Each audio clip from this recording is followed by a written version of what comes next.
fans of Lego, which are the really high spenders, they will spend thousands of pounds on Lego. They were helping pulling up other people, which then took Lego away from being a play toy.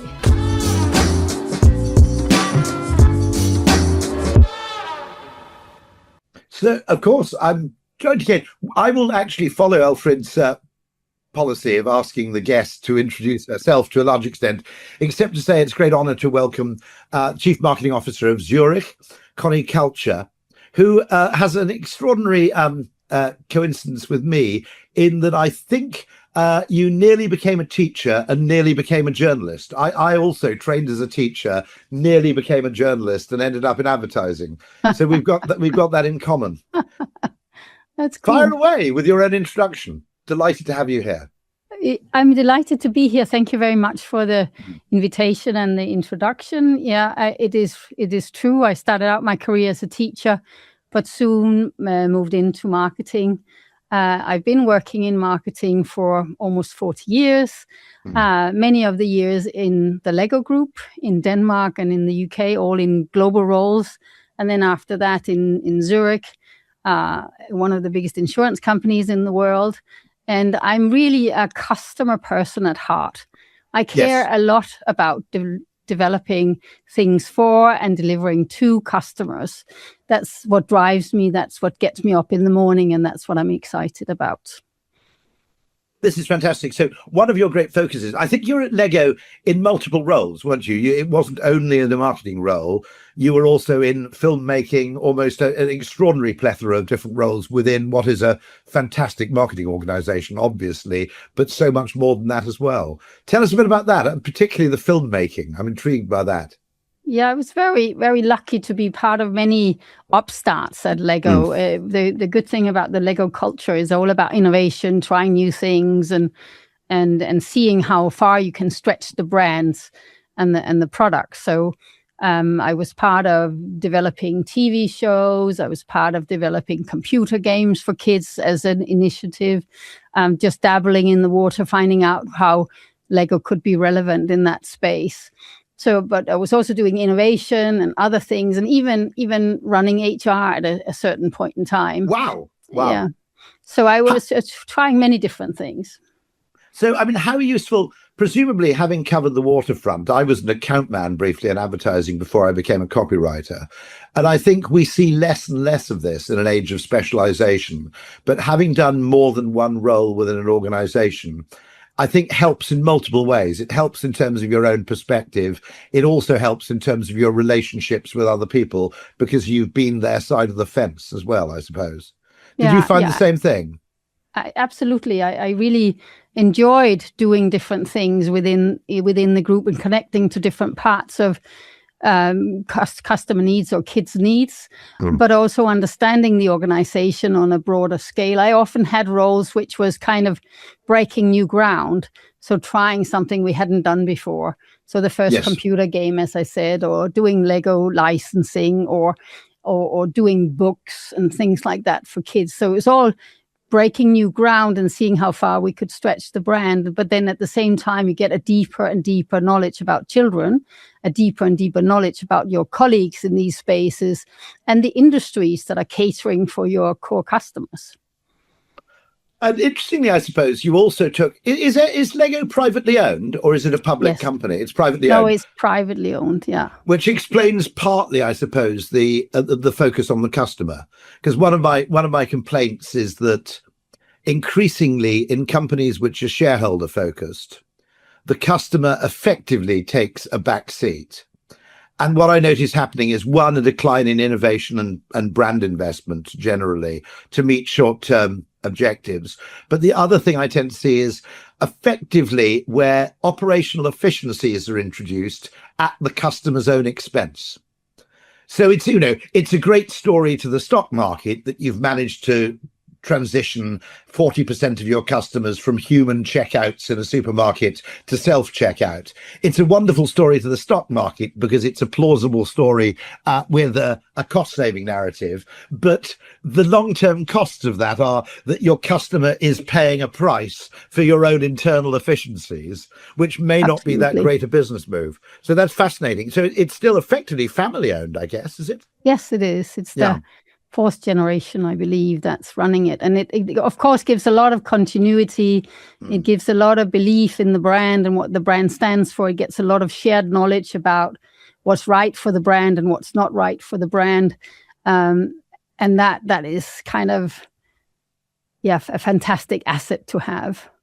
And I guess it still has an underlying mission or purpose, without getting into the whole brand purpose question, which can get a bit tedious. But ultimately, the educational purpose still underpins everything, I guess.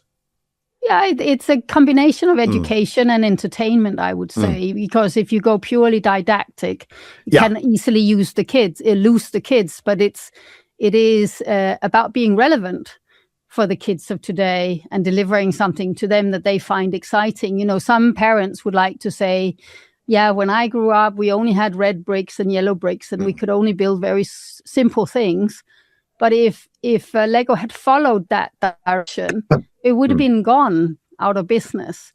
So it's really about understanding what is it the kids of today, what do they want, what do they need, what makes them excited about something. And we had a period where we were very much seen as a toy company for 6-year-olds. And if you were 9, you wouldn't be seen near Lego. And that has flipped. That has totally changed. Yeah, because children are unbelievably ageist, aren't they? If you buy a Peppa Pig toy for someone who is 1 year over the core target audience for Peppa Pig, it's perceived as a massive insult. Yes. And exactly. so children have this weird thing of, if you're not careful, of completely rejecting the things they enjoyed 2 years before. And so you also then, of course, did something extraordinary, which I have to admit, if you'd proposed it to me, I would have said you were mad, which was the adult market as well, which was, I think, one of the bravest. And, you know, I'll have to confess, if you'd gone to me as a marketing person, I like to think of myself as fairly adventurous and happy to entertain, you know, slightly outlandish ideas. But the pursuit of the adult market with very high-priced, fantastically sophisticated versions of Lego, that was an extraordinary success in a way, wasn't it? Yes, but it was also, now it sounds like something we just switched on overnight. Or we made a decision, let's be for adults, and then we switched. But it wasn't like that. No. There was a lot of resistance within the company. We're for kids. We're really not for adults. And how would they see us in the future if we become too adult and not for the kids, etc. So it's really only when the community numbers became so convincing and the share of the sales was growing and growing and growing that we embraced that new business opportunity. And now it's embraced to the full, with also the line of the flowers, which is maybe more aimed at a different target group, you know. That's astounding. I saw that. Is it botanicals it's called, is it? Yes, is that right? Yes. I saw that. They're things of extraordinary beauty. I mean, that again was a brilliant lateral move.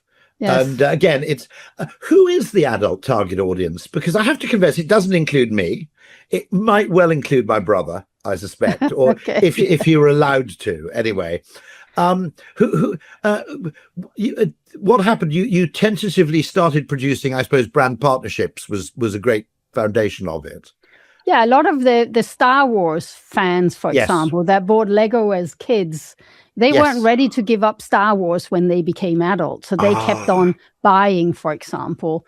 And other developments was that we did something called Lego Ideas, where we allowed the community to come up with ideas of what they would like to buy in a Lego box, which was a big revolution. So they came up with, that they wanted to see The Simpsons in a Lego set. And so we didn't have to produce a whole line. We could just produce one set. And there were a lot of these fan communities that had overlaps with the Lego community and some other kind of property, IP property. And by doing that more and more, it became visible that this target group had real buying power and real interest in other types of models. And there were other ways of servicing them, not having 10 SKUs, but having different SKUs that were priced higher, more complicated. And in an interesting effect, we saw that these fans of Lego, which are the really high spenders, they will spend thousands of pounds on Lego. They were pulling up other people, because they were kind of the community spreading everything on social media, in their networks, in their communities. And other people and kids would see their amazing models of what they could do, and that would inspire them, which then took Lego away from being a play toy into a creative medium. So that also presumably helped with the whole problem of children at the age of 7 or 8 rejecting it, because they saw it as... So it was almost the case of going a little bit too far in order to achieve the middle.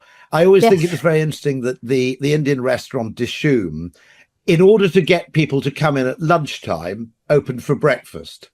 Which is it's rather like that very clever form of overshoot. I also remember, by the way, I had one of the most interesting conversations I had a few years ago was with Lego, discussing the question of sustainability and recycling. And I remember saying to them, look, to be absolutely candid, if there is one brand I've ever had to talk to which doesn't have a problem with being reused, I can't envisage ever throwing away Lego. If I owned Lego, I might pass it on to somebody else.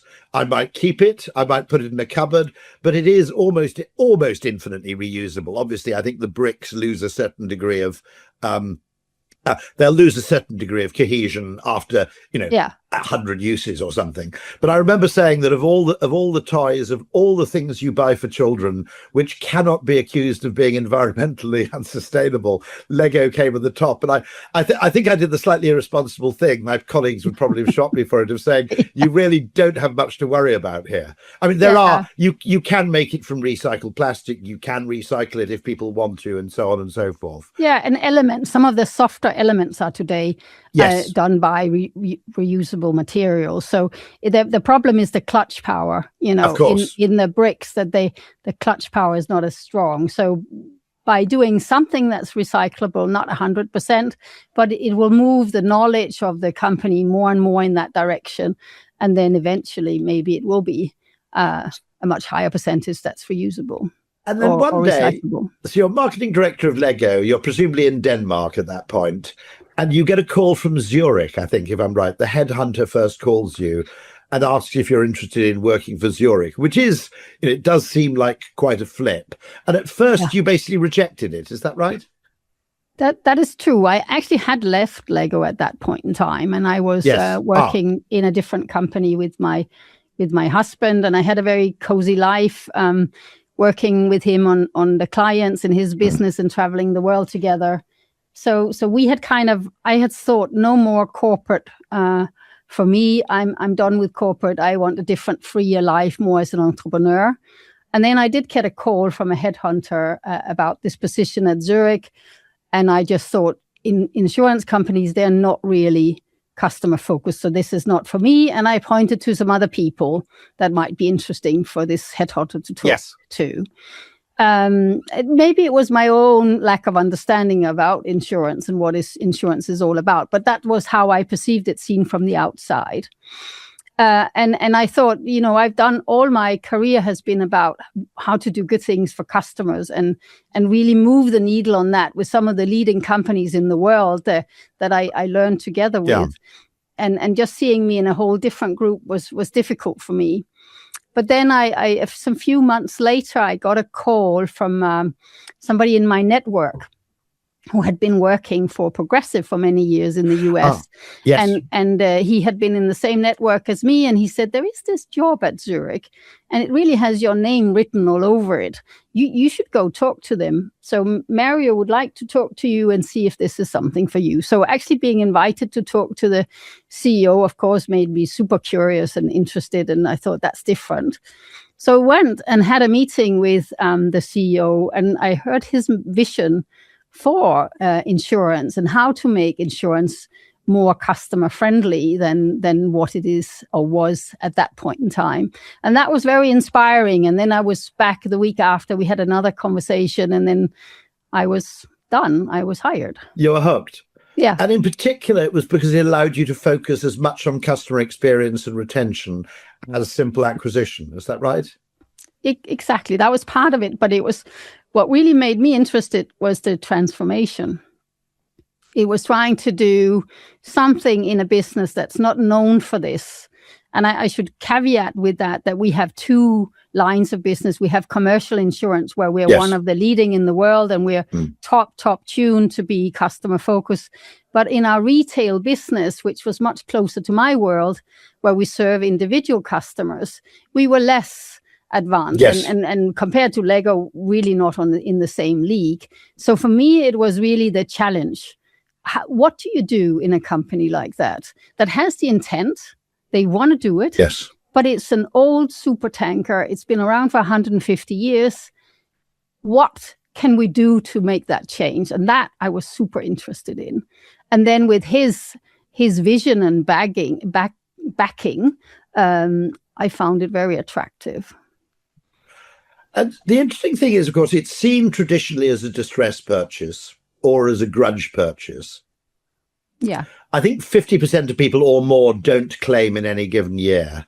So they're always inclined to increasingly doubt the value of what they're spending. Yes. And so part of the aim of this was to take the existing customers, the existing retail customers of Zurich, and get them effectively to sort of reframe how they thought about insurance. Is that right? Yes, by actually also delivering differently to them. So one of the challenges is exactly what you're saying, that 50% of the customers we don't talk to through the year. And we know from our data, the customers we engage with more often, they have a claim or they have more products, they're much more happy. Yes. So what part of the things we were doing is reframing who we are. So we're not just about protection, we're about prevention, protection, and service. And that gives you more space to deliver value, so you will kind of do more things for your customers in order for them to feel the relevance in a different way. That's the whole industry is moving in that direction, but it's a different framing. Prevention, of course, is a brilliant conversation because it benefits both parties, doesn't it? Exactly. You don't want your customers to have an unfortunate accident. They don't want to have. They don't want to have an unfortunate accident. And as you said, it actually reframes the whole conversation effectively away from what you might call just being an emergency service towards some sort of partnership. Yes. It's very, very interesting. So we can play a different role. So, for example, in some countries, we send out hail alerts. In your area, there's predicted to be a hail alert. Maybe you should park your car in the garage.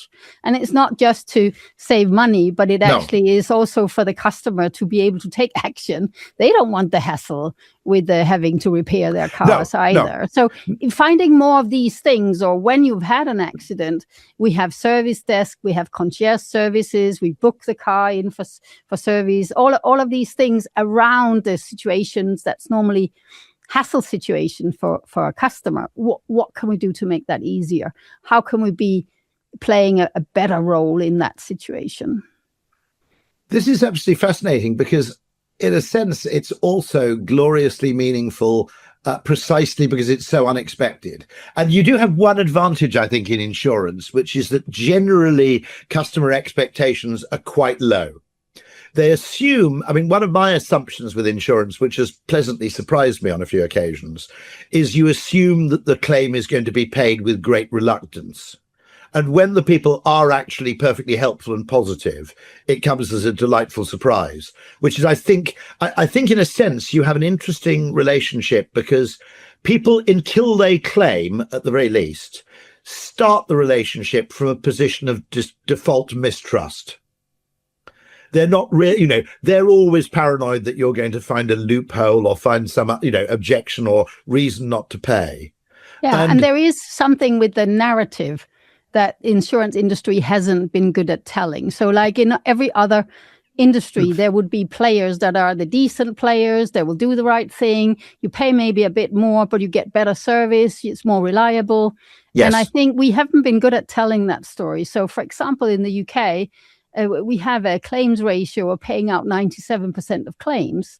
but in the perception of a mind of a customer, it's maybe 50%. So as an industry, we also need to get over ourselves and communicate these things more. Yeah, maybe some companies cannot put that number as high as we can put it in our case, but we should do, because we are a premium provider. So we provide premium service, and people should know, which is something that becomes even more important now that people are using AI search to find out which insurance they should use. Those criteria suddenly become important, and we can't be shy or not wanting to brag about these things. We need to state, yes, but if you take out an insurance with us, guess what? In this case, we pay out this amount of claims. That should build trust. And I know trust is also an important concept for you. The more that if we don't say anything, we are prone to be perceived as anybody else. But if we say, but this is who we are, this is what we do, and then, be proud of when we serve people well. So in a sense, the very act of marketing is a form of differentiation, because my guess is that half the people simply rely on, comparison websites for a large amount of their new customers. They compete purely on price. And the problem when anything turns into a pure price competition is, in a sense, the company with the worst levels of customer service, or indeed the lower level of claim satisfaction, is going to win. It's a race to the bottom. Yes, exactly. And also, that we're so technical that comparing one policy to the other policy of what benefits and what payout rates is totally difficult to do as an individual. It takes hours. I did it myself when I moved to Switzerland, just trying to compare. Being in the industry myself, I thought I should try to understand these different providers. It's a nightmare, but it's not a nightmare anymore, because you just use ChatGPT, which is much more refined than a price comparison site. And then you say, these are my criteria. This is what I'm looking for. For me, it's important that there is a high claims payout. Or for me, it's important I get service. I get access to personal advice. And of course, it's not the same for everyone, but it's our job to understand what is important to what consumer group, and how do we then service them so they will be happy. So one very interesting point about, which I have to say, this is the first time I've heard it happen, but one of the great advantages of AI-based search is that it makes possible much more nuanced decision-making. Yes. Because one of the things that's always concerned me, for example, with the classic intermediary case, online travel agents, which is, I've literally found myself so fixated on price that in order to save £17.50, I book a flight that leaves Gatwick at like 5:30 in the morning. And then 2 days before I fly, I realize there's no way I'm going to get my kids out of bed that early. And we end up staying in a hotel overnight, which costs £200. And you realize it's a completely false economy, because effectively what you've done is, for ease of comparison, you've fixated on the price. And all the other stuff that matters gets effectively sidelined. Yeah, and I think the future will be much more us prompting on things that are important to us. What are the factors in what category, in what business that's important to you when you travel, or when you buy a new suitcase or whatever it is. And then as brands, we have to be much more responsive to that individual need and make sure that we can service that, rather than communicating blanket the same thing to everyone. And we will learn over time how people are prompting and what's important to them. So intriguingly, one of the things, given your search criteria, one of your criteria was you want to be able to talk to a human being, I think, wasn't it? That in other words, is the customer service reasonably good? Because one of the cheapest ways in which you can cut costs is effectively to force the entire claims process online. The problem with that is that every claim is subtly different in some shape or form. And consequently, the price the consumer has to pay for navigating your own internal bureaucracy isn't really worth paying. And there are certain questions, I've always said, where actually this has to be, well, it might be in 3 or 4 years' time, a very, very sophisticated automatic agent for some part of the call, but there will always be an element of complexity or the outlier that requires you to talk to a human being. And I think it should be choice, though. I Yes, think the good no. brands will give the choice to the customer, because you will still find the customer who wants to do everything automatic at 1:00 in the morning. Yeah, and they should be able to do that. And then you find other people with more complicated cases who would want to talk to a human being, or at this stage in the process, I want to talk to somebody. And the winners in the future will be the ones who understand that and give them options. And if we go straight into this efficiency run that you talked about before, it's just about cutting cost out. But it's also cutting relationship out. It's also cutting any emotional connection out with the brand. So that's not going to win in the long run if you want to be at least a meaningful brand to your customers. I've always wondered, because I know you're absolutely, and I think quite rightly, fixated on customer retention. I've always wondered what very good call center staff would actually be paid if they could lay claim to the real value they create in terms of retention. In that salespeople obviously can lay claim, whether rightly or wrongly, to quite a lot of value by claiming that this sale would not have happened unless for me. Whether that's true or not, of course, is a bit debatable, but they can nonetheless make that claim that I brought in X million in revenue, which is worth this. If you're contributing to customer retention, which I think can be just as decisive, by the way, with a good phone call as it can be an acquisition, you could acquire that data, but it would take 3 or 4 years to actually prove your case. And so we do have that data. Yeah. Not in all countries, but we do have it in Spain, for example, where we have this retention center, which is part of the contact center, where their job is to be the voice and the dialogue, be masters of that dialogue with the customers when we have renewals, or when we haven't talked to somebody for a long time. Just reach out to them, hear how they're doing, if there's anything we can help them with. So we're really exploring retention quite a lot. And also it actually is meaningful to a customer service center to be both doing service calls, but also retention calls or sales calls. So I think it's a very good perspective of valuing that in the same way as you value the salespeople.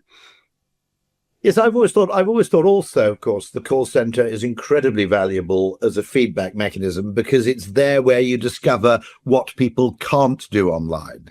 Yes, so, exactly. In other words, if you don't have some sort of human feedback mechanism for people who've tried to self-serve and failed, you'll never learn what it is you're doing wrong, because all you'll have is a lot of people leaving you without knowing the reason why. Yeah, exactly. And I think what we could be better at is really using that data, which is also something that we are working on. That it's another way of also valuing the people who work in service more, by making sure that they are the carrier of that voice of the customer, and that voice is being fed back into the business and makes changes in the business, so we serve our customers better. It doesn't happen everywhere, though, but it's the right way to go, I think, because the value is unbelievably strong. Yes, and of course, relational value is slower to emerge than transactional value. And so the temptation is always to overinvest in transactions and underinvest in relationships, which I think is interesting. I had a very mischievous phrase where I said, in many cases, the customer wants a marriage and the chief financial officer thinks they're running an escort agency. But, in other words, one person effectively wants this long-term relationship of ever deepening trust and understanding. And the person who's actually on the other side of the relationship effectively wants it to be transactional, where every transaction is a standalone event. Yeah. But that's where we need the data. So we can prove that this is not just a costly exercise to be servicing customers well and relating to them. It is actually a meaningful business strategy, because it creates loyal customers in a different way. And you've actually developed a model, haven't you, which shows with the chief operating officer or the chief financial officer, you've developed a whole model which effectively shows how a 1% increase in retention translates into revenue and profit. Is that right? Yeah, it was very important to us. And I think it's something we've struggled with in marketing for years, is to actually say, how do we quantify the value we are creating? And especially if you're in financial industry, the more you can quantify the impact of what you do, the better. So we teamed up with our CFO after having actually cleaned our data and made sure we had a global database of our customer data. Wow. And then we kind of combined that with the financial data so that we today have a view of our customers, how many we have, what they spend on what, how long they stay with us, what's the customer lifetime value, etc. So we can now measure what we call net revenue retention. And this is it's a metric that Fred Reichelt kind of introduced. And because he was unhappy with NPS not being so quantifiable. So moving to NRR, where we can see on our customer base how much revenue we got from our customer base in the previous year. Then we look at how much revenue we lost by losing customers, how much revenue we are losing by losing products from customers. That's another bucket. How much income we have by renewals, and then how much income we have with upsell and cross-sell, so servicing more needs. And then that comes then to a total number. We look at that number over the previous year. And then if we are above 100, we have created loyalty. We have more customer value with us from that customer base. If we are below, we have lost loyalty. So it gives us a number to have a discussion with our financial people on, but also with the markets. And it moves away from, we just need to acquire some new customers. We need to acquire new customers, but we also need to loyalize the ones we have and make sure that they stay with us. Because if they're fleeing us in drones, we're not doing everything right. So we need to learn from that on an ongoing basis. And the model presumably accounts for the fact that to acquire a new customer to replace one that you've lost is now, I would argue, increasingly becoming more expensive, isn't it? Yeah, exactly. Yeah. So once you actually put that comparison in, how much, we are spending some money on existing customers, but how much would it cost to actually acquire a new customer to replace any of these customers we lose? Yes. You also know that, any customer who's been with you for 2 or 3 years is probably disproportionately valuable because they're capable of being loyal, which some people aren't. I mean, there are simple price chasers in the market. Yes. But we also learn, for example, when we look at the data, that if a customer has a life insurance with us and they also have a car insurance with us, they stay longer. That's logic. But they stay longer for both. Actually, car insurance is a commodity product. It's a price game. You go with the cheapest. But if we have a deeper relationship with our customers, price is no longer so important for them. They know what we're delivering. They know that value is worth something for them. So it's like, I came from Lego, where we had many customers would buy 8 boxes a year or 10 boxes a year, to an industry where we may be selling 1.3 products a year to a customer. So it's a very different world. And there's not really anyone in the insurance industry who has solved that riddle of how we get customers to understand, or how we demonstrate to customers what value we can deliver to them. There's still something in that we need to find out. What you've also done, I think, is you've done some really interesting sort of experimental behavior in creating a customer focus.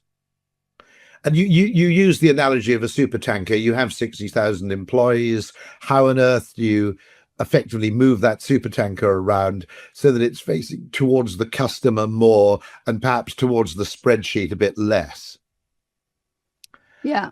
And it's also, by the way, I think you also have an interesting issue of differentiation, in that I think the default position of the customer is probably some degree of mistrust. And it's also worth remembering, I think, that in a lot of categories which have been obsessed with cost cutting and excessive automation, a lot of your customers are probably going to be once bitten, twice shy. So they've had one bad experience, and effectively, as a result, they kind of mistrust the category.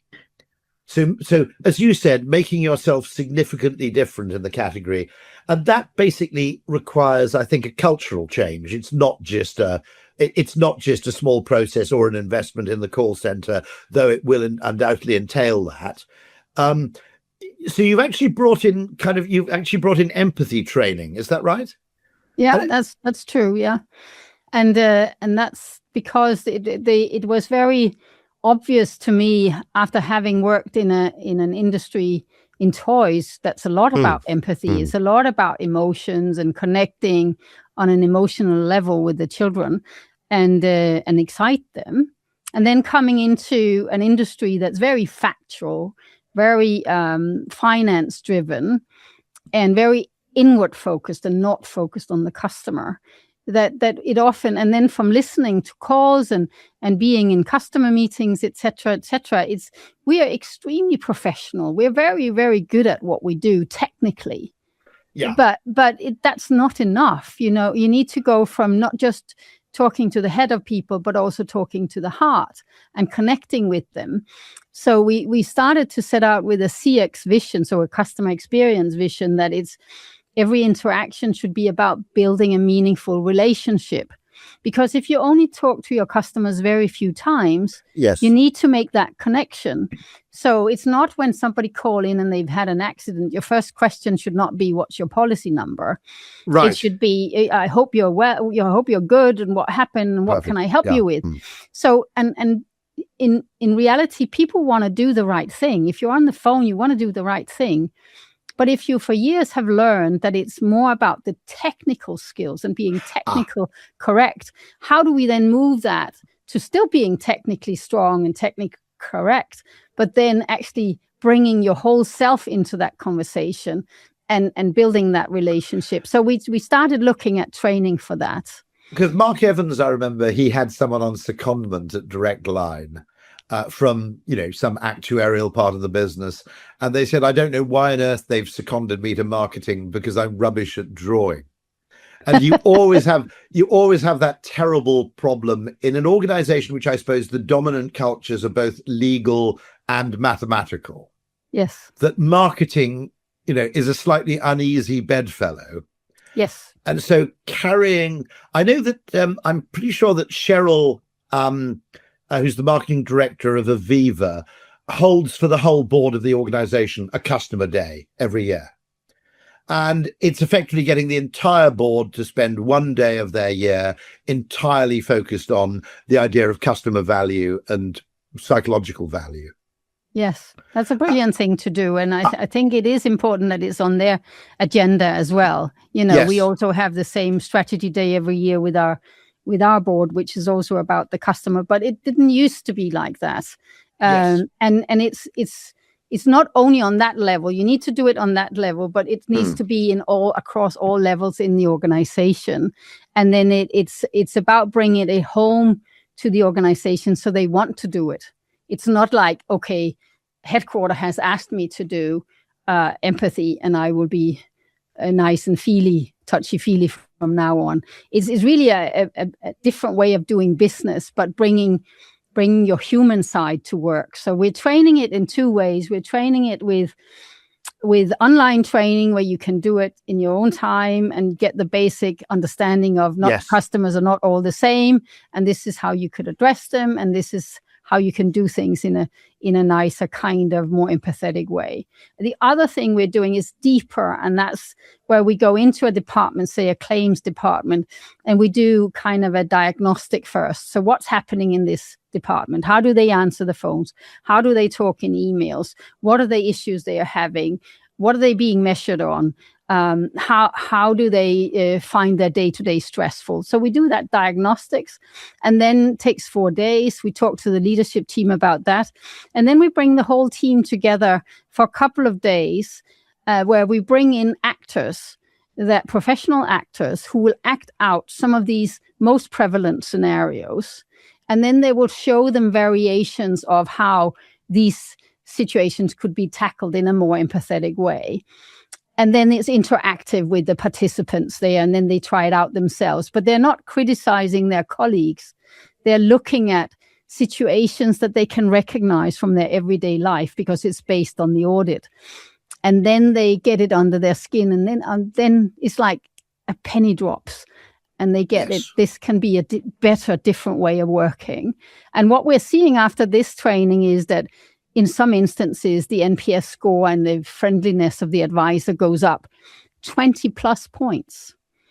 And it doesn't drop again. It stays up there. So it makes a difference. So they get so whoa, okay, because that would always be my fear, that you could bring in some improv actors and you would see a short-term change. But presumably, because they notice the change it has in the person they're talking to on the phone, they actually stick with the new behavior.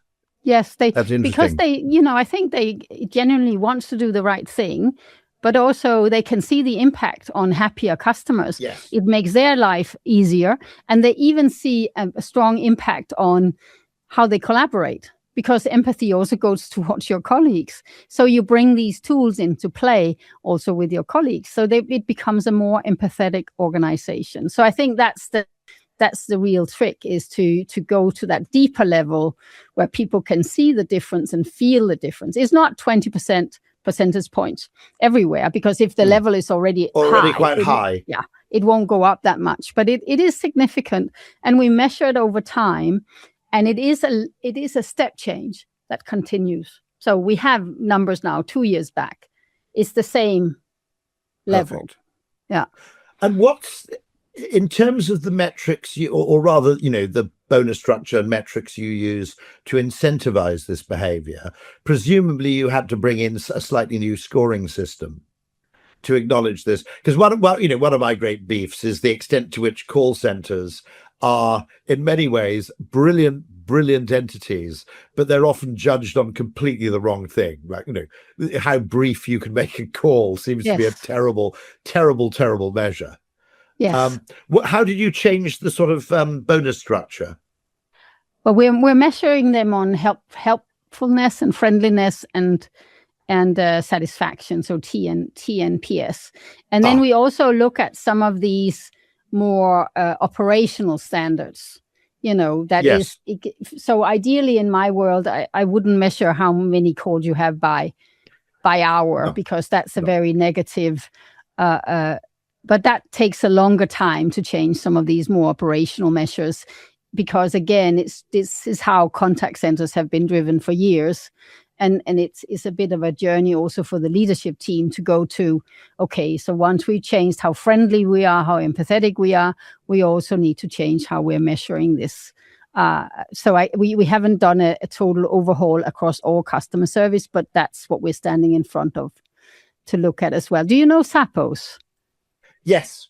I knew a few people who worked there. That had an extreme, I think they at one stage they had a customer service call that lasted 6 hours or something. Yes, they did. And it was a point of absolute sort of principle with them that you didn't get off the phone until the problem was solved.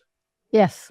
And I think they had a lot of influence on everybody, also on me. I went there a couple of times and visited them and tried to understand their philosophy. And I thought that was a great break with tradition. It's not about a factory that needs to churn out as much as possible. No. It's really about this connection. They would also send out 10 pairs of shoes if that's what you wanted. If that's what you want. No. Yeah. And I also remember a story about Dyson, which does this very well, where someone was presenting the call center operational statistics to James Dyson.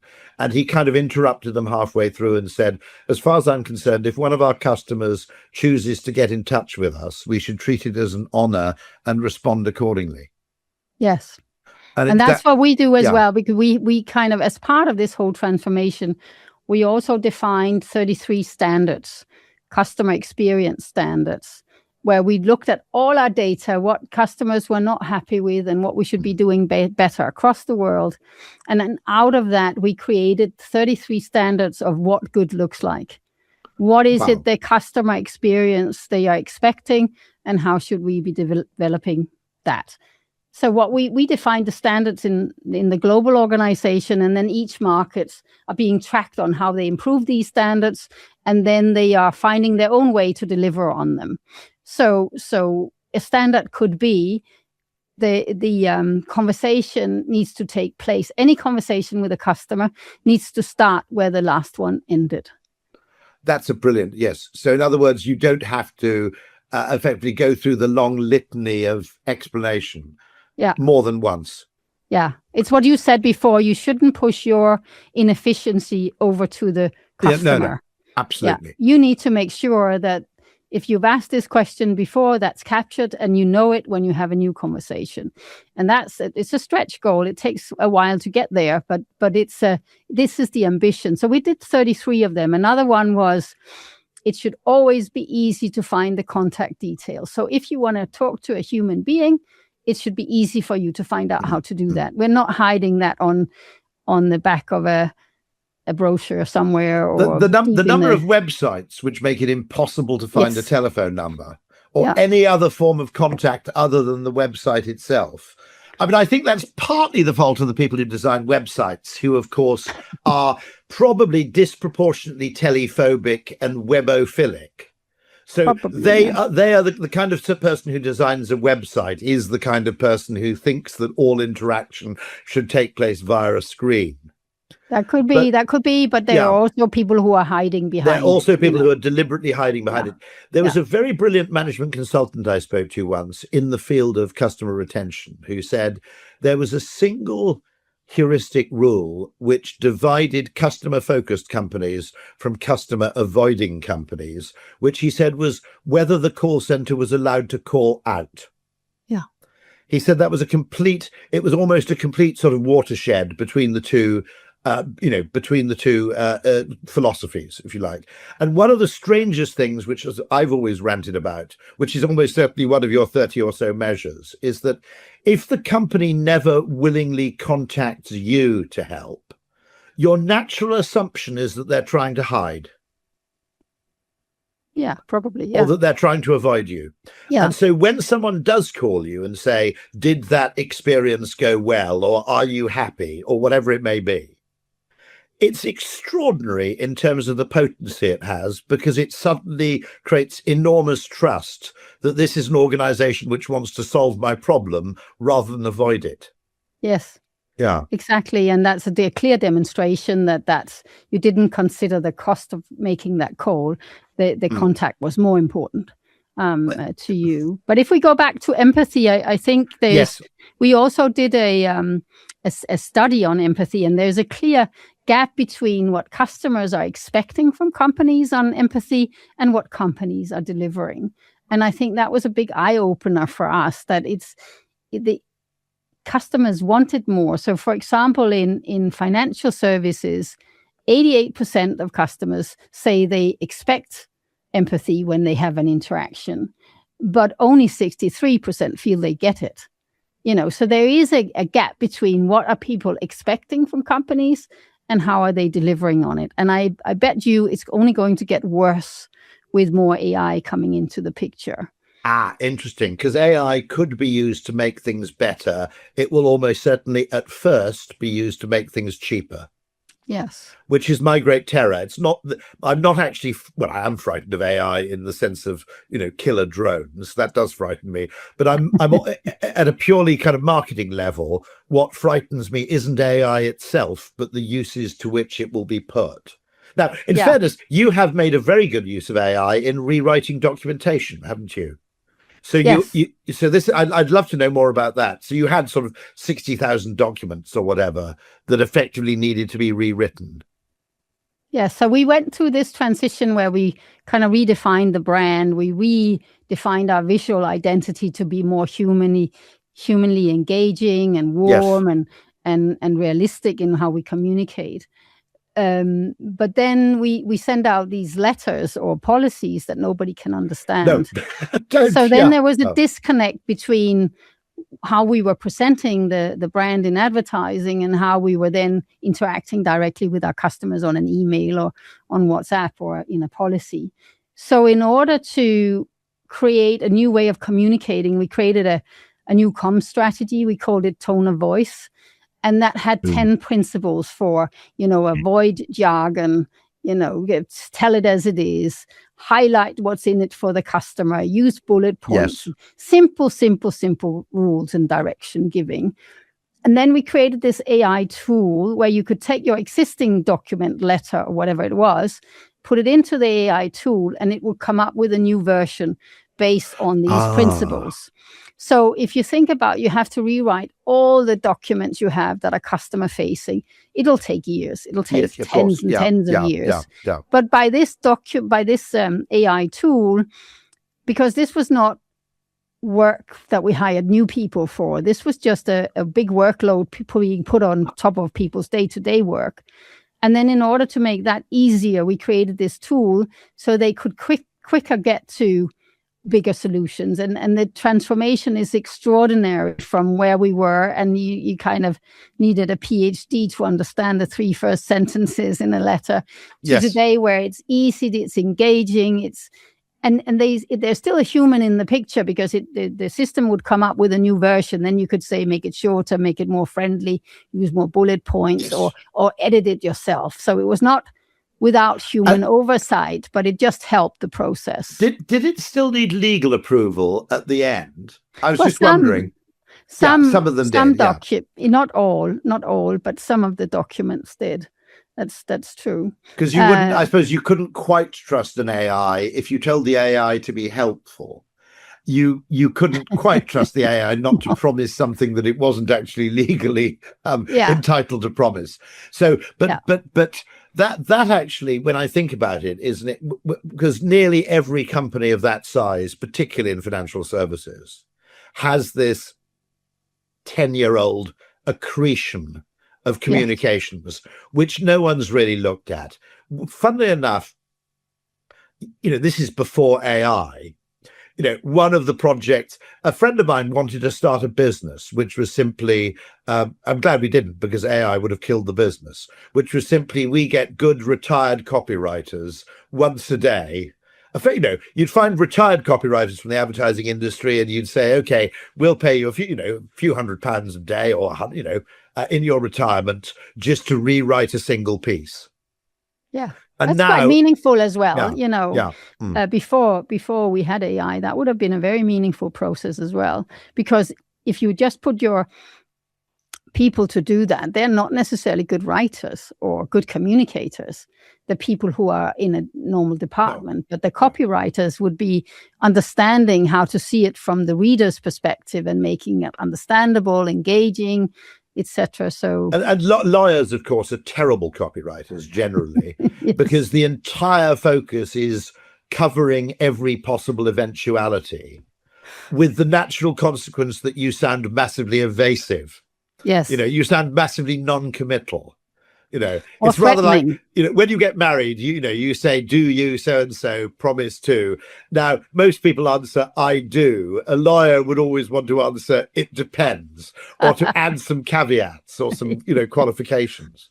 Yeah. I think that's really, this is a fantastic project. I mean, it sounds, and by the way, I mean, you could significantly, I think you could put 1% on GDP if every single business of this kind went through that same exercise of just making communication seem non-evasive, non-terrifying, comprehensible, helpful, friendly. Yeah. Do you think one of the things I'd love to do, and it's not for me to do, but somebody could do it, whether it's the Consumers Association or some other body, is to have a kind of kite mark for customer service, so that organizations, just as you had the Plain English campaign, which was a very good thing in the UK, where all your communications could be certified by the Plain English campaign, if you actually took your 30 principles of customer service and effectively said, if you match up to these criteria, you can display a particular logo. Because my terror with something like insurance, where of course you don't really understand the proof of the pudding until 18 months after you've bought it. If the natural assumption of the consumer is that customer service is going to be terrible, particularly if you interact online, then what we're seeing is effectively an invisible lost opportunity in lots and lots of people being unwilling to buy very worthwhile things like insurance simply for fear of the customer service nightmare that would result. Yeah, I think there is a place for a standard of some kind. Yes, of I think, yeah. what good looks like, almost like which, the which guy. Yes, exactly. Which best buy.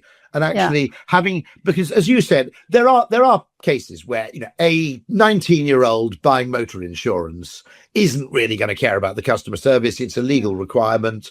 They can barely afford it. They take the cheapest insurance they can. And to some extent, bad customer service is probably a trade-off they're willing to make.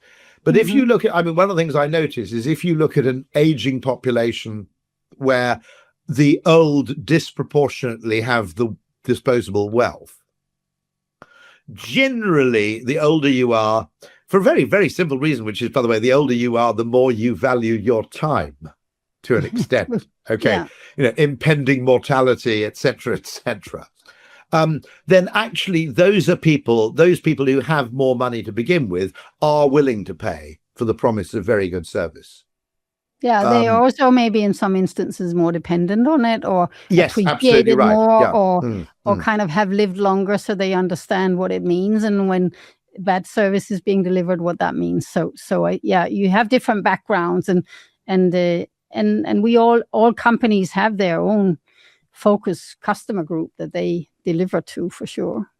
If anybody ever wants to steal that idea and start a kind of kite mark or verification mark for companies that meet certain criteria in customer service, I'd be absolutely ecstatic if someone stole that idea, because I think, as I said, there is the danger that at the time you make a decision, price is very salient, customer service isn't. Yeah. And consequently, it will be in the interests of many companies to reduce price at the expense of customer service, which is probably what the consumer is looking for at the moment of purchase. But in the defining moment of experience, it's a very false economy. Yeah, exactly. And that's also why we see that customers are very happy even after a claim situation. Yes. Because that's where they get their payback, so that's where we need to be. It's a moment that matters, and we need to live up to our promises. So this has been absolutely fantastic. You forced me to go and actually investigate net revenue retention. I did meet Fred Reichelt once.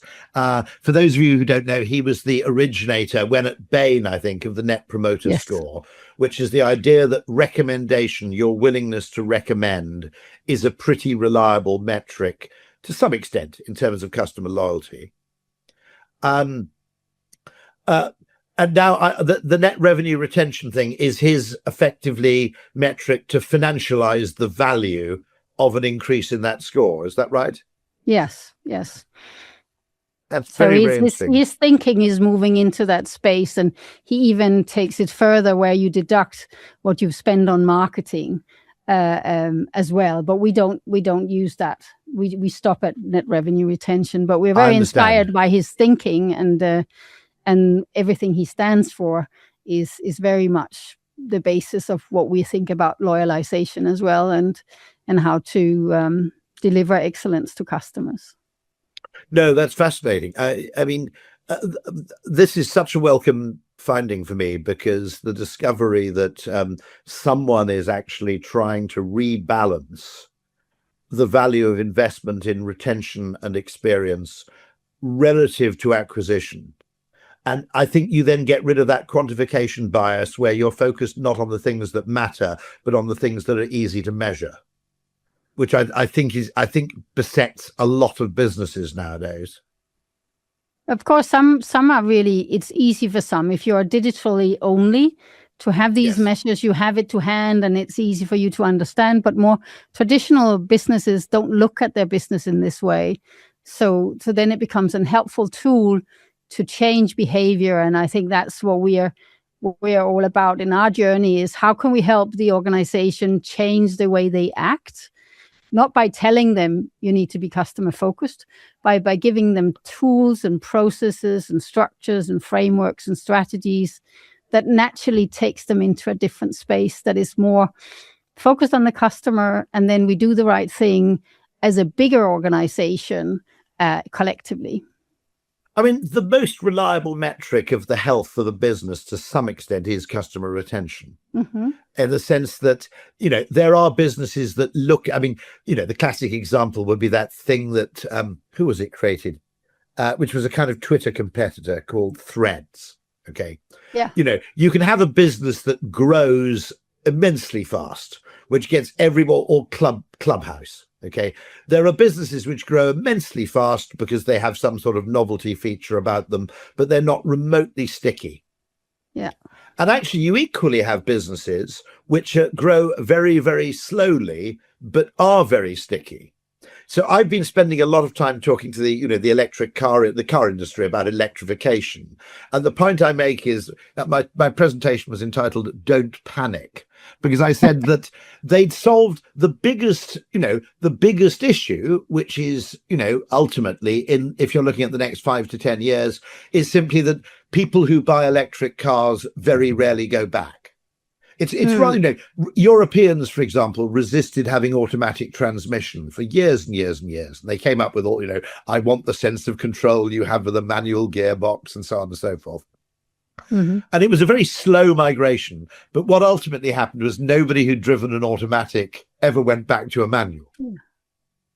And so, that question of how effectively, can you create genuine stickiness and lasting behaviors? Now, there is an issue, isn't there, which is that I suppose, do you have the fact in insurance that you can always save a bit of money by being promiscuous? Or have you managed to overcome that? Because it used to be that in certain forms of insurance, you bought a new customer with a massive discount. And then effectively, you charged them progressively more and more as time went on. Yeah, I think that bad practice has been kind of stamped out more or less. It's kind of been stamped out, yeah. It started very much via the regulation in the UK. Yes. Kind of pushing back on that because it was a false economy as well. So I think that's again a way of the past, but still maybe sticks in some people's minds. I think that probably lingers in people's minds because I suppose it's the expectation that matters, not the reality. Exactly, and that's particularly true in insurance. Well, all I can say is this has been absolutely fantastic. I'm immensely heartened to discover there are people who are taking this seriously, and not only taking it seriously in terms of, investment, but actually in terms of measurement and quantification. And I think I know who I'll be renewing my insurance with. This sounds incredibly heartening. So, well, Conny, that's the best compliment you can get. Thank you very much. Conny, thank you very much. It's great. Wonderful. Conny, thank you ever so much. That's a fantastic, by the way, very similar career journey to my own in a way. Okay, good to talk to you. It's been a huge pleasure. Thanks ever so much. Bye. Bye-bye.